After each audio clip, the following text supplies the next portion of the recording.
Mali wydawało się, że będzie ciężko nagrywać, to teraz z Burkina wydaje się, że będzie naprawdę grubo. Czy wiza jest? Nie no, kurde, nie ma wizy, nie? Bo tu akurat masz miliony w ogóle białych. Miliony białych, którzy podróżują bez dokumentów. Trzecia wizyta w tym odcinku, moi drodzy, na posterunku.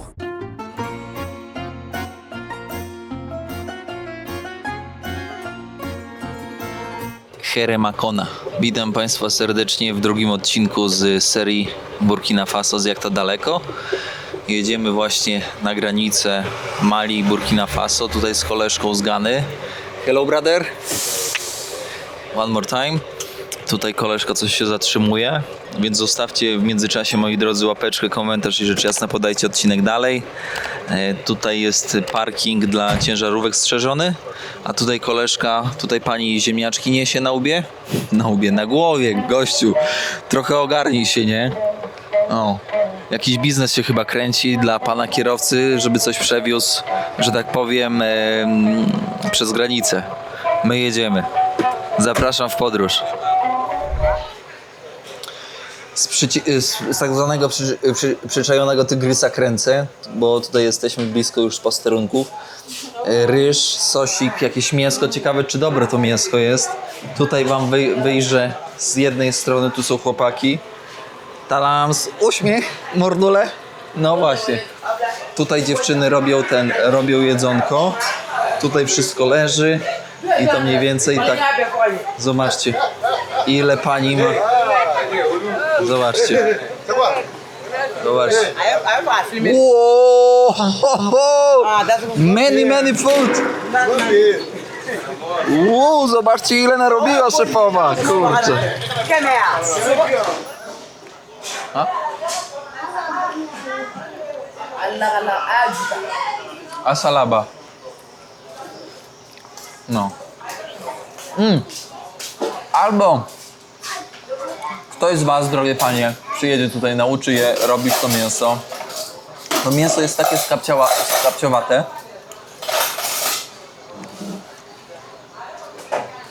że normalnie żuje to mięso. O co chodzi? Czemu ono jest takie gumowe? Tu koleżka jeszcze ma kapustę. A ja się pytam, czemu u mnie kapusty nie ma? Widzicie, jak zasuwa ręką? A nie łyżką? Żeby nie było, że wam kibla nie pokazałem na posterunku. Tak to wygląda. Tam jest dziura. Taka jak w Sawojkach. Dobra, ja się zmywam, przechodzę granicę, żeby mnie tutaj nie chapnęli, żebym tutaj w tym kiblu, że tak powiem, w areszcie nie został. Koleżka miał tutaj namiocik postawiony, tutaj drugi namiocik, bo tutaj kimają. Chłopaki z Gany jadą. Patrzcie, jakie wyładowane te. On mówi, że oni jadą 20 na godzinę. Ciekawe, co? Wow. Po prawej radiowóz, w sensie taki pod ten. Powiem wam tak, 400 metrów do granicy, ja się odłączam na razie, żeby nie kusić losu. Bo ja chcę z Mali, że tak powiem, wyjść z dobrego sandała, z dobrą twarzą.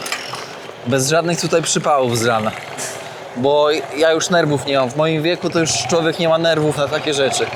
Ja już swoje się w życiu nadenerwowałem. O, gdzie nie spojrzysz, to Unia Europejska.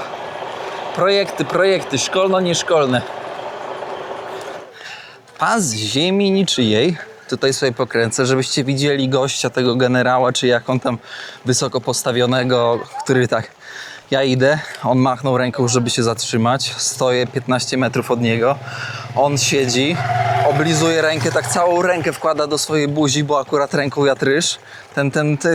Ta szycha policyjna, nie? I tak patrzy, tak wiecie, z takim gniewem, z takim, żebym poczuł, że on ma władzę. Przychodzę i on mnie pyta o jakieś tam jeszcze, wiecie, tam szmery bajery, gdzie podróżuję, ale tak wiecie, tak na twardo, nie?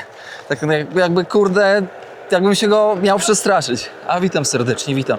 Jakbym miał się go przestraszyć. To jest śmieszne, jak ludzie w Afryce, którzy piastują jakąś decyzyjną fuchę jakąś decyzyjną, jak bardzo chcą pokazać swoją władzę.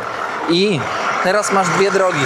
Albo jesteś potulny jak baranek i szybko idzie, albo Ej, jesteś arogancki i nie dajesz im pokazać tego, że oni mają władzę. Oczywiście ta druga opcja jest, o mordo, zaraz byś mnie przejechał. Ta druga opcja nie jest dobra.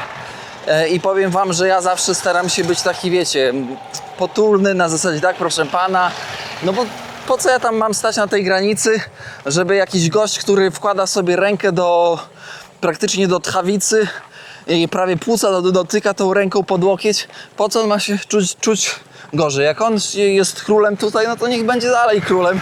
Ja wchodzę, dostaję pieczęć tak zwanego patrona i się zmywam. A to są wszystko ciężarówki, które czekają na przejściu granicznym. Zobaczcie, jaki jest korek. To jest dopiero słaba przepustowość, że tak powiem, granicy. I oni stoją, ci chłopaki, jak on tą ciężarówką jedzie 30 na godzinę, to jest maksimum. Z takim przeładowaniem. Ach, oni pewnie tutaj po kilka dni stoją. Ale jaja. To nie jest kolejka do, wiecie, do tam oclenia, czy tam jakieś takie rzeczy, bajery, szmery. Tylko prezydent aktualny Mali powiedział, że jeżeli ciężarówka jest zbyt długa i zbyt wysoka, to on nie wpuszcza tej ciężarówki do kraju. I gość, którego spotkałem z Gany, hello guys, gość, którego spotkałem z Gany, moi drodzy, siedzi tutaj 2 miesiące i 2 tygodnie w buszu. I mówi, że no nie ma żadnego ruchu, nie zarabia nic, bo jak nie jedzie, to nie zarabia. Burkina Faso, welcome, witamy serdecznie.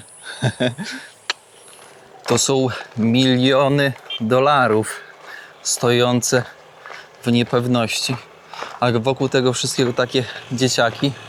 No i niestety powiem wam, że dla takiego chłopca małego nie jest tutaj bezpiecznie. Chodzi sobie, on z tą puszką chodzi, jedzenie zbiera i pieniądze.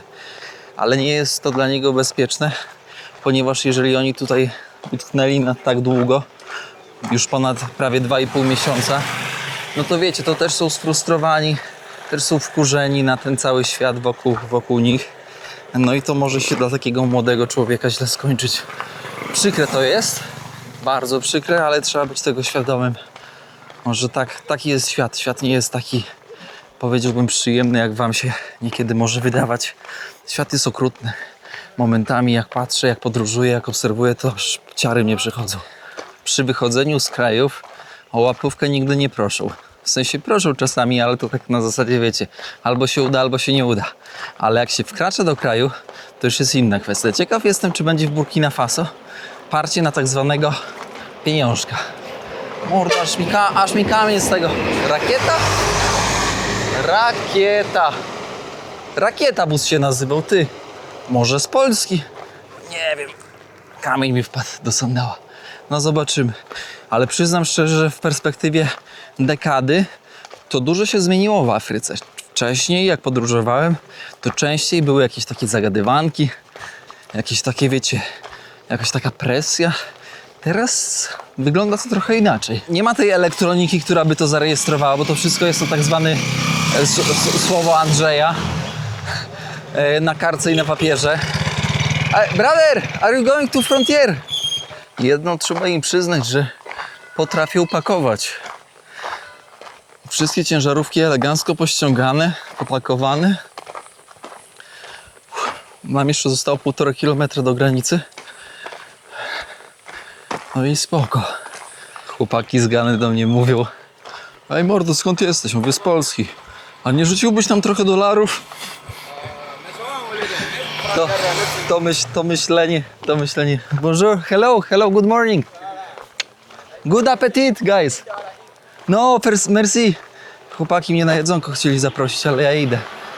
Wyłączam kamerę, bo coraz więcej smerfów. Nie dam rady z tymi Afrykańczykami. Oni nie mają poczucia dystansu.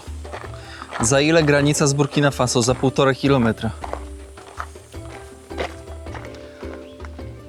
2 kilometry? Ktoś widzi granicę? Bo ja nie widzę. Zero poczucia dystansu. Jak to jest możliwe? To jak oni sobie oceniają w ogóle drogę w przestrzeni? Grubo, co? Ale mnie zrobili. On zawsze tak samo jest. Zawsze tak samo. Ja ich pytam, nie wiem w ogóle po co pytam. Przez tyle lat już powinienem się nauczyć, że oni nie ogarniają dystansu, nie ogarniają, nie ma bata. Czy wy dacie wiarę, że nie mogę od 40 minut złapać stopa na kolejne kilometry do granicy? Bo oni myślą, że to jest niebezpieczne, że ja jestem bez papierów i w ogóle. Patrzcie na ziomka.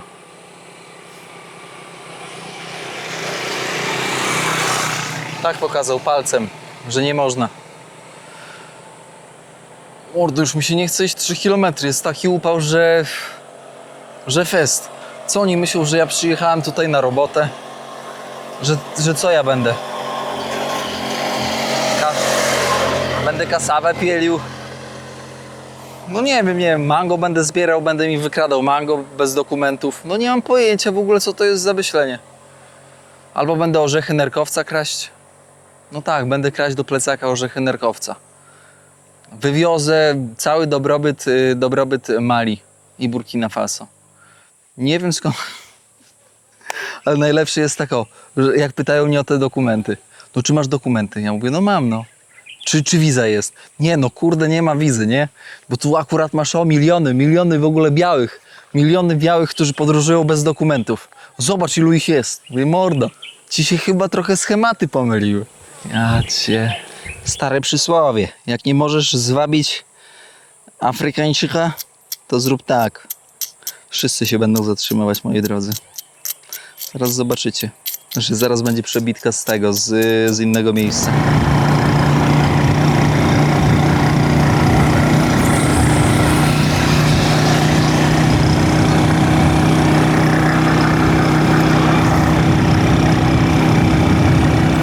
Uwielbiam granice afrykańskie. Pan z Burkina tak mówi. Na złotówki wam przeliczę, nie? No daj 35 zł. Ja mówię, czemu? On mówi, ja nie mówię po angielsku, więc nie jestem w stanie ci tego wytłumaczyć. Ja mówię, no dobra, jak nie jesteś w stanie wytłumaczyć, no to nie mogę ci dać. Mówię, na razie i do zobaczenia. Elo. A chłopaki po lewej idą po robotę do Mali, bo w Burkina się dobrze nie dzieje, więc idą po robotę do Mali. Ostatni checkpoint, o kurde, jak dużo ludzi, co oni tak kurde wędrują? Pielgrzymki, ostatni checkpoint i jesteśmy wolni.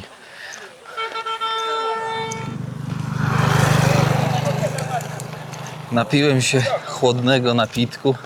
Już wiem, dlaczego chłopaki tam idą aż tak z Burkina. Już mi chłopaki tutaj jeden wytłumaczył, o co chodzi. Ciekawe jest to, że oni idą tam na robotę, ale to już wam powiedziałem wcześniej.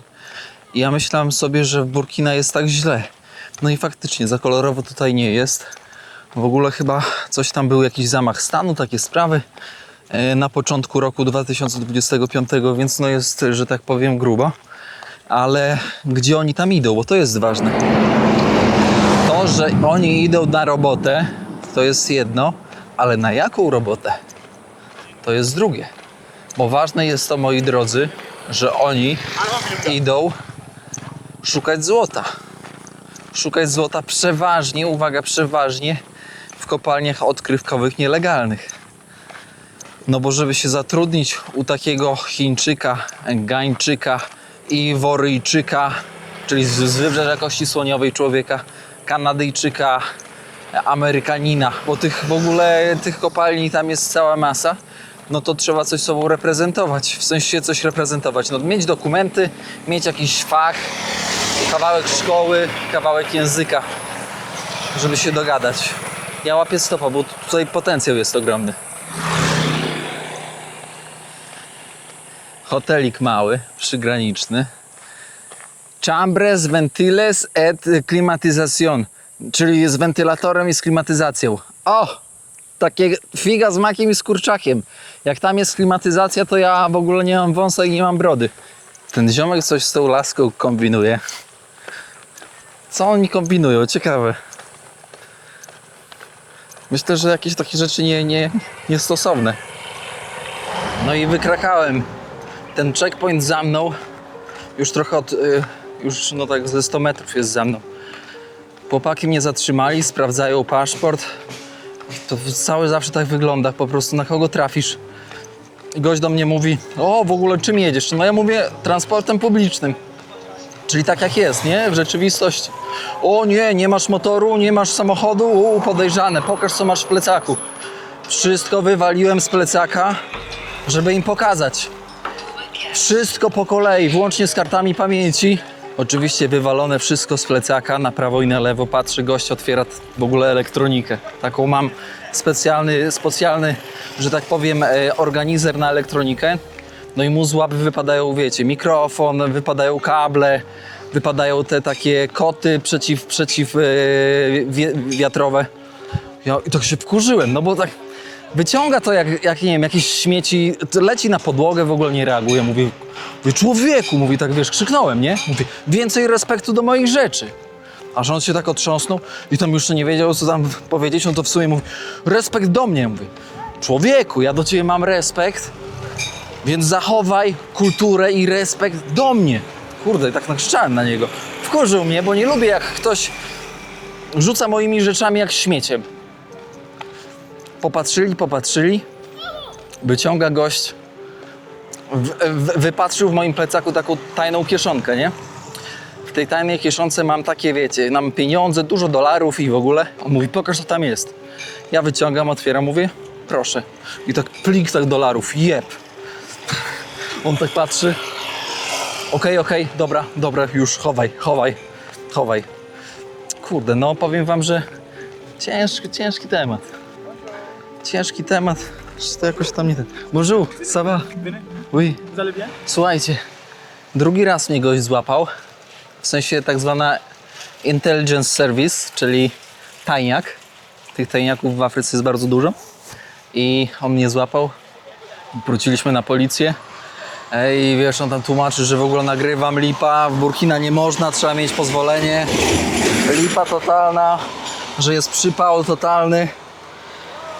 I gość miał mnie odwieźć stamtąd, skąd mnie zabrał, pomimo że jechał w tą stronę, co ja idę, i tak mnie nie zabrał. Komedia, no. Młodzież jak mnie widzi, to tutaj w Burkina po prostu szaleje, głupieje. Czekajcie, Tira spróbuję złapać. Nie udało się. Ale powiem wam, że w Mali wydawało się, że będzie ciężko nagrywać. To teraz w Burkina wydaje się, że będzie naprawdę grubo. Naprawdę grubo. Kurczę. Tyle dzieci idących ze szkoły, z wioski nie widziałem nigdy chyba. W sensie to są takie pielgrzymki, że aż ciężko w ogóle to opisać. Nie wiem, na moich oczach może przeszło teraz 1500 dzieci. Cały czas, non stop, jakieś grupy podgrupki, po 10, 20, 15 osób, 30 czasami większe. Cały czas idą. Patrzcie na to. Widzicie? I teraz ktoś by zapytał, kierowniku, czy ty się na przykład denerwujesz, że cię zatrzymują? I ja wam powiem, że trochę tak i trochę nie. Bo ja sobie w głowie poukładałem, że to jest ich robota. Oni są jacy są, na jakim poziomie intelektualnym są, na takim są. Robią swoją robotę i okej. Ja tu nie jestem mile widziany, bo tutaj żaden turysta nie jest mile widziany w tych stronach. Też sobie zdaję z tego sprawę, więc ja się nie denerwuję. 2 razy mnie już zatrzymali, raz przeszukali porządnie i okej. I to jest część podróży, której nie przeskoczysz. Gdybym nie robił materiału, gdybym nie zajmował się tym, czym się zajmuję, czyli robieniem filmów na YouTube'a, nie przyjechałbym tutaj. W życiu. Po co mi ten stres? Po co mi te nerwy? Po co mi to ryzyko? A ryzyko jest ogromne, tak samo jak w przypadku sąsiada, u którego byliśmy wcześniej. Mija się to z celem, bo tutaj po pierwsze nie wypoczniesz, bo tu cały czas musisz mieć oczy z tyłu głowy. Po drugie, moi drodzy, istnieje o wiele wyższe ryzyko, że cię napadną, okradną. No musisz cały czas zważać na to, co dzieje się wokół. Sawa. Nie kminią nawet, że mówisz po angielsku, mówią do ciebie po francusku, tłumaczą. W sensie ich mózg jakoś tak nie przetwarza i to wydawałoby się, że są to ludzie wykształceni, bo piastują pozycje takie, powiedziałbym, społeczne, ważne społeczne. Nie będę tutaj wymieniać, bo się domyślacie. Ale faktycznie nerwów co niemiara i tyle miałem do przekazania. Bo ja herbatki u szefowej. Szefowa znowu wyśmiała mnie, jak zobaczyła, jak herbatkę piję. O, zielona herbata. Od Chińczyków. Wyśmiała mnie. Mówię, jak można pić taką herbatę? W ogóle tak się nie parzy herbaty. Malutko herbaty i tylko woda zabarwiona. To właśnie o to chodzi. Czaj, ataja. Super jest. No. Z podróżowaniem po Afryce to jest naprawdę, to jest, ojejku, taka loteria. Jak ktoś lubi przygodę hardkorową taką, bo to jest hardcore. Wiecie, że to może się w pewnych momentach w ogóle skończyć więzieniem, jakąś grzywną, jakimiś no różnymi rzeczami. Policjanci, zwłaszcza ci wyżej postawieni, oni naprawdę sobie na dużo pozwalają, na dużo. Tak o, dostać po ryju? Standard. Jeśli pozwolą sobie na dużo, a mogą sobie pozwolić, bo to jest Afryka i czują się tutaj bezkarni, sobie pozwolą. Chociaż jakbym dostał w ryj, to bym oddał. Niezależnie, czy to by był jakiś wysoko postawiony, czy nisko. Oddałbym. Nawet bym się nie czaił. Śmiecia bym wleciał jak cukier w herbatę. No taka jest... To są takie realia. Dziękuję. Dziękuję za to, że byliście przy tym wywodzie ze mną. Młodzi chłopacy z Burkina, pochowani po buszu, idą do Mali, do pracy, a ja jadę do ich kraju zwiedzać. Kurczę. Kanada. Kolejny projekt ludzi dobrych serc. Kto ogląda odcinki, ten wie, jak ta pomoc, na czym ona polega. Ja się już nie jeden raz na ten temat rozgadywałem. Wyszedłem z granicy, z tego miasteczka, bo po prostu tamto, no ból dupy totalny z tym. O, i koleżka prawdopodobnie od swoich koleżków. Trzecie zatrzymanie przez policję. Trzecia wizyta w tym odcinku, moi drodzy, na posterunku. Jakiś w ogóle kosmos. Kosmos. W ogóle od granicy to ja mało przejechałem, a już 3 wizyty na posterunku. Tutaj o tyle dobrze, że ziomek przyjechał po mnie Mercedesem tam z lat 80., przywiózł i odwiózł. Więc całkiem spoko. Wpadam na komisariat, oni sobie piwko popijają. Jest luźno. Pełen luzik. Piwko na służbie. Chcę wam tylko powiedzieć, że nie tylko jest problem już na samym początku tutaj, wiecie, z funkcjonariuszami, ale też jest ogromny problem z tak zwanym zaufaniem publicznym, bo ja tutaj stopa nie mogę złapać. No i dobra, żeby się przemieszczać, to nie jest problem, bo można komunikacją publiczną, tylko że komunikacji też nie ma. No i problem, bo dosłownie tylko jeden gość mi kawałek podwiózł kilometr, poskręcał, a tutaj normalnie ci, co ciężarówkami wjeżdżają, to się boją w ogóle nawet zatrzymać. Ja widzę po nich, że oni w ogóle machają ręką, że no nie, tutaj coś tamtego, coś tam, szmery bajery. Ale ciekawa sytuacja. Ciekawa sytuacja. No jestem w tak zwanym czarnym sandale. Dosłownie i w przenośni. Dobra, jadą 2 ciężarówki. Zamykam nagrywanie. Spróbuję swoich sił. Trzymajcie kciuki. Jedziemy autobusem. Złapaliśmy busa tutaj z chłopakami. Salam alaikum, hello. Yes, my friends. Driver, szofer, profesjonal.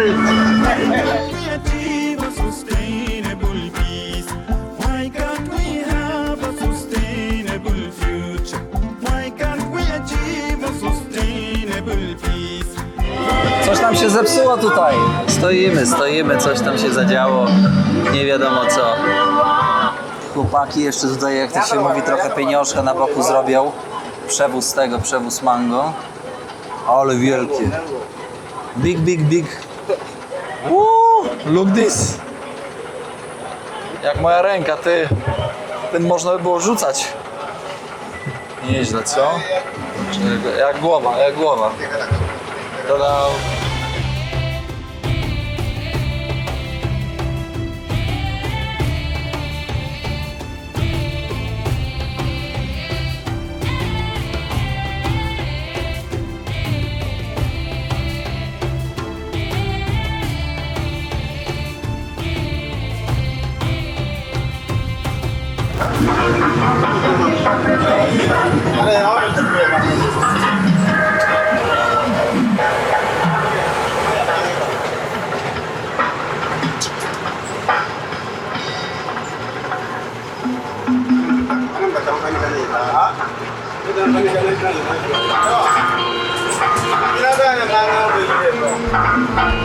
الحساب ما في مفر من العدالة أملنا في بكرة وعشمنا فيهم تشريك شموس الحرية والمساواة.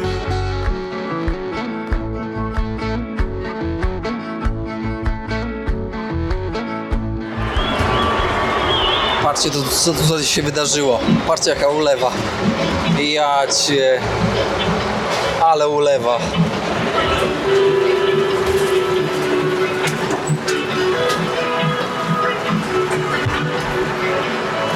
Crazy. A, dajcie na to. O kurde.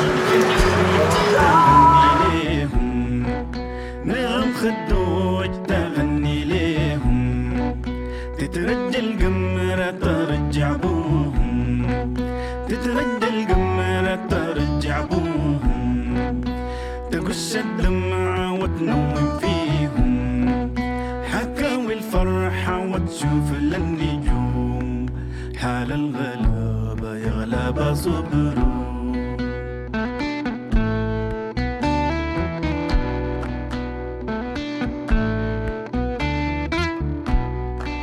لما الإنسان يهجر وكره ويخلي وراه براءة صغار لما الإنسان يهجر وكره ويخلي وراه براءة صغار تنادي